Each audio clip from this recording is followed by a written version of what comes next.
anxiety about the unknown. I could hear the steps walking up the stairs. For reals, I was literally He had hiding all under the black bed. eyes, there was no light in All of a his sudden, eyes. this huge object with lights was on top of us, and it made no sound. The anguish. She's probably just worried about the life that she just left, about maybe the house. The fear. It wasn't like the house itself cracking, but the floorboards next to us cracking. Yes, this happened. I just remember waking up, screaming, "No! Go away!" And I was so scared that my heart was racing. Hi, and welcome to this first episode of Yes, This Happened, where we bring you real paranormal experiences as told by listeners like you. Today, we'll hear Laura's experience. She's from Monterrey, Mexico, and contacted us to confess that she has kept a secret for many years. A secret that she tells for the first time here on Yes, This Happened. It all started on December 30th, many years ago, when my neighbor Andy came to visit us after Christmas. All of us were kind of bored to death, and he had brought with him a present from his grandparents. That present was the Ouija board that he was super excited to play with. He told us that he was a little scared of playing with it alone. So he brought it to our house so that my brother Rob and I would try and see if we could talk to the spirits. The box was black and it just showed the Ouija board, and I remember the box said that it was the mystifying oracle. Honestly, I had no idea what oracle was at that point, but if it had been a Christmas present, it must be a toy. So, honestly, I was, a little bit scared, but not enough. Based on many movies that we had watched and reading in the instructions that we had to make a welcoming environment for the spirits, we turned all the lights off. We placed the Ouija board, which was a wooden board with black letters on it, and it had the number 0 to 9, the words yes and no and goodbye. And it also came with a planchette, which is the plastic triangle all players are supposed to put or place their fingers on so that the spirits move the planchette around. So we decided to turn off all the lights and just keep the Christmas tree on. We had no candles, so the Christmas tree had to kind of replace the candle effect in the room. And we sat around it. Of course, we were just kids, so had never played it. So we placed our fingers on the planchette and closed our eyes. But the moment that we closed our eyes, we all started giggling. My hands were a little bit sweaty. We were all like, is this going to work or not? And my brother Rob, who was a practical pranker, he decided to be the one leading and asking the questions. So there he was like, "Oh, you spirits of the long gone, are you there? we welcome you to this place. We're opening a portal for you to come. And both Andy and I were like, yeah, whatever. Let's see if this thing works.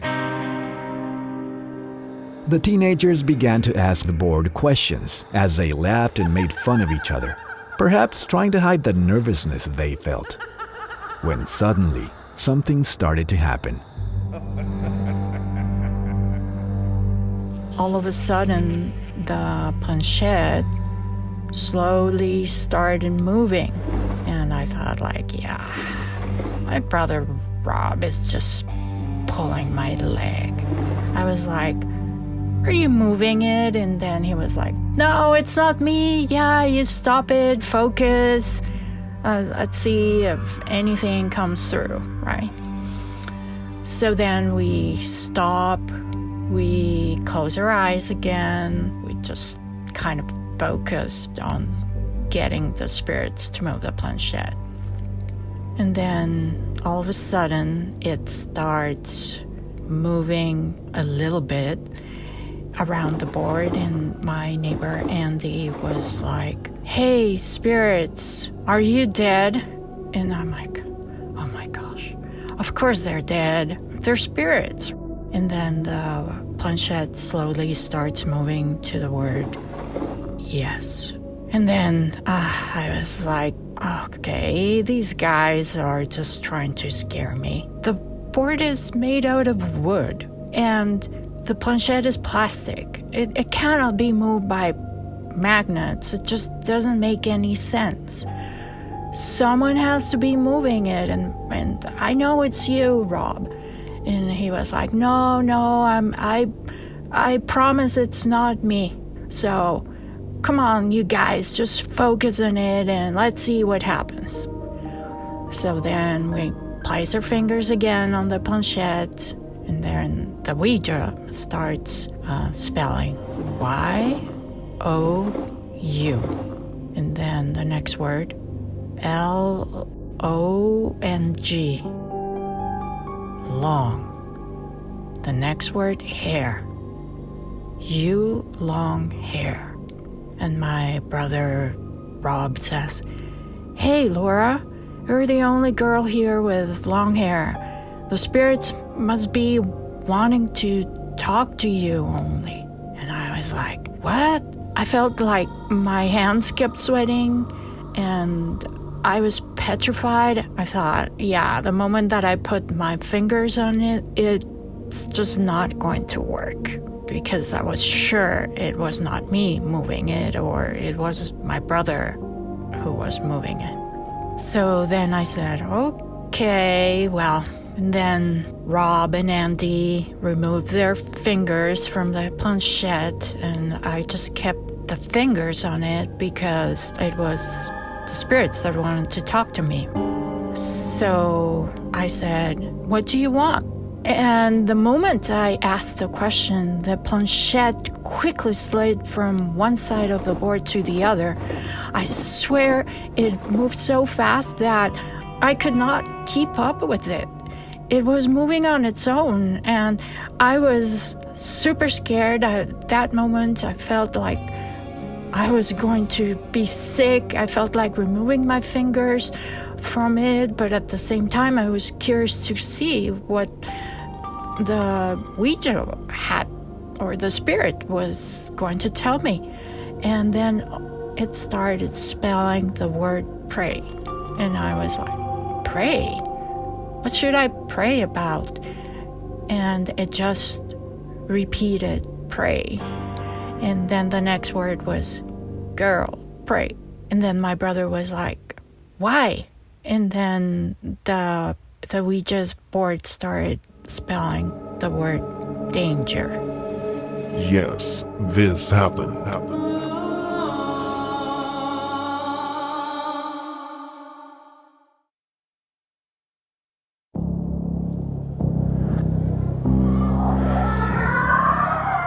What danger did the Ouija board warn Laura about? The teenagers felt terrified, but for some reason, they felt compelled to keep playing. and then it said, "Door open." And then it stopped. For a couple of seconds, honestly, we were dumbfounded. It was like we couldn't believe if this was real or if I was moving it or if someone else was really moving it. I don't know. And then all of a sudden it slowly started moving back to the word goodbye. And that was the end of it. The three of us just sat there in the dark, kind of surprised, in disbelief, stone cold. We didn't even know what to say, you know. It was pretty scary and not exactly the kind of fun you want from a toy. It was confusing, but at the same time, intriguing. So, of course, with the first message that we had received, pray, danger, door open, we had to keep playing, you know? As the days passed, the power of the board over the friends began to become stronger and uncontrollable, to the point where it was a daily occurrence. Like, we had a lot of questions. And to be honest, we did. We kept praying the following days, and we were asking questions, like the typical questions, like, am I going to pass my test? Is it going to rain tomorrow? What's the name of my great-grandfather? And things like that. I mean, I guess we were trying to test if the Ouija was real or not. And some of the answers were true, and some of the answers were lies. But as time passed by, we noticed that two things were happening. Two same spirits kept coming through. They were telling us things that we were not asking about, and those things were coming true. It was as if they were revealing what the future was going to bring. And honestly, I don't know if at that point it was curiosity that kept us playing with it day after day after day. At that point, we thought that the spirits were real. For us, they were not imaginary friends. They were our guides, our oracle. I mean, they were telling us things that happened. I remember they correctly predicted how much I was going to get in my history test, and they were saying things that really were troubling, like my dad was having an affair, and we didn't know if these things were true or they were lies, but they were intriguing, and we just couldn't stop. At that point, I think we were obsessed with the Ouija. And the more we played, I started to notice that I started having dreams, and those dreams were very real to me. So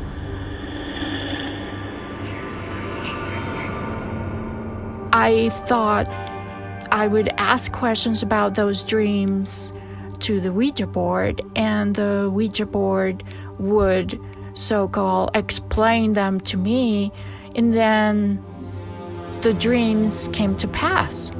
Then I started getting premonitions, kind of like thoughts of things that were to happen. All of a sudden, I'd be in my house, and then I know, okay, so-and-so is going to call. And a couple hours later, that person would call the house.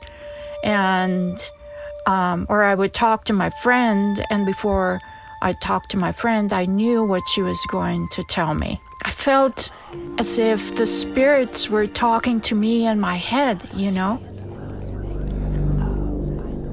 Laura was already hearing the voices of the spirits in her head, without the need of the board, taking her to the edge of sanity. It was no longer like I needed to play with the Ouija, because it was as if the Ouija had come into my head. I know this doesn't make a lot of sense, but that's how I felt it. Like the spirit voices were now communicating with me directly. And it was scary because I didn't know very well what was real, what was not real. So I was confused. A lot of things were going through my head, so I couldn't really concentrate in doing my homework. I started doing bad in school. It was as if everything was being affected by these spirits. One day when spring break came, we went out to visit my grandma, and when we came back, the neighbors asked my mom if everything was fine with the house, because they felt as if someone had broken into the house while we were gone. They had heard noises of things being moved around the house. They had heard like doors slamming. One of the neighbors even claimed to have seen two men pace back and forth in front of my window. And that for me was really scary, you know. So I talked to my brother Rob and to my neighbor Andy, and we decided that we were going to have a last Ouija session and just say goodbye to the spirits. And so that's what we did. And honestly, the spirits were livid. They were not happy, and I knew in my heart that they had taken over me somehow, and that it wasn't going to be easy to get rid of them.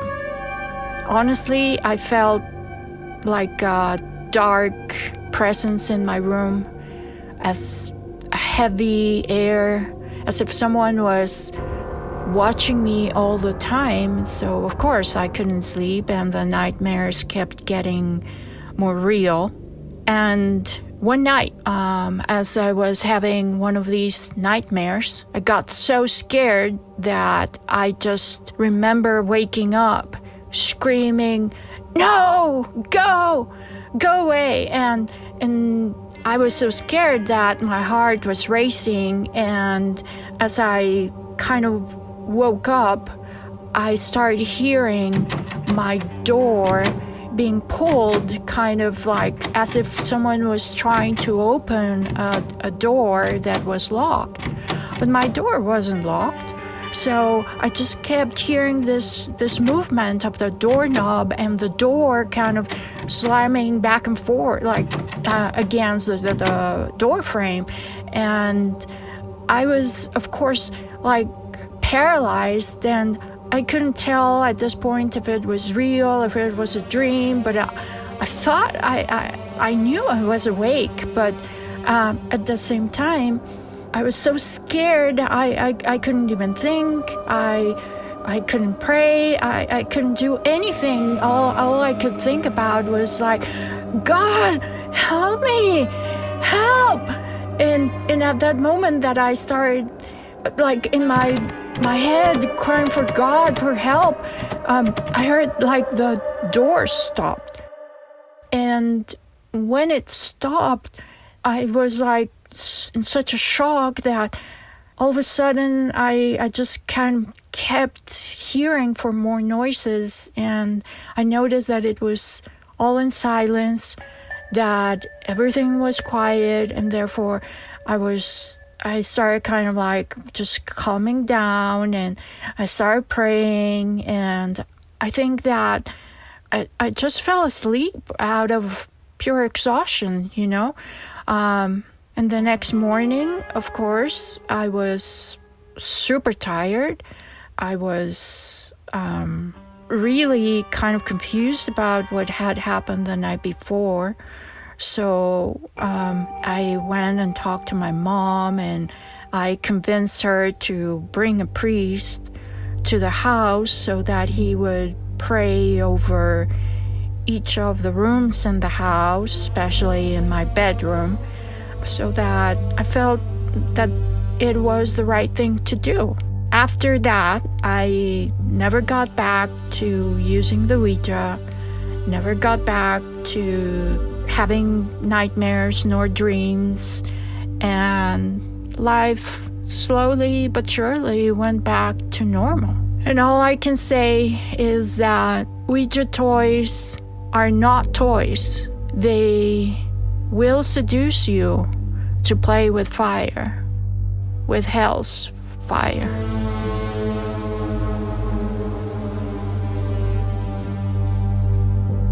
When one meddles in the occult, the results could be what you least expect. In the case of Laura, the experience with the Ouija board left a permanent spiritual mark. Could it be that maybe her brother and friends were playing a joke on her that got out of hand? Or could it be that the board really opened a door to another realm? We will never know. Laura's story is a testament of what could be a real paranormal event that transcended its dimension to meet us at ours. What do you believe? On the next episode of Yes, This Happened, Los Chaneques, a pre-Hispanic Mexican myth about beings capable of stealing your soul. So when I was walking right by the lake, I heard splashing in the water, and I heard like very faint laughs, like children laughing. So this, alerted me and scared me a little bit, but also, a lot of curiosity. A terrifying recent encounter with these beings in rural Mexico. It was just an eerie feeling of silence and heaviness and strangeness. I don't want to say it was mistimed because I really didn't notice. I didn't check or anything, but it felt like I was there, but I was not there. A true story told by a listener like you. And just as I did that, at that same moment, I realized they were the same strange children or beings. And at that moment, one of them turned around and just fixated his eyes on me. He had all black eyes. There was no white in his eyes. I never thought it would happen to me. And I told my dad what happened after a couple of days about this encounter with these beings of the Mexican mythology. It's a pre-Hispanic story. So he told me, yes, I've heard about these beings called the Chaneques. And also myself, as a kid, I heard about the Chaneques. On the next episode of Yes, This Happened.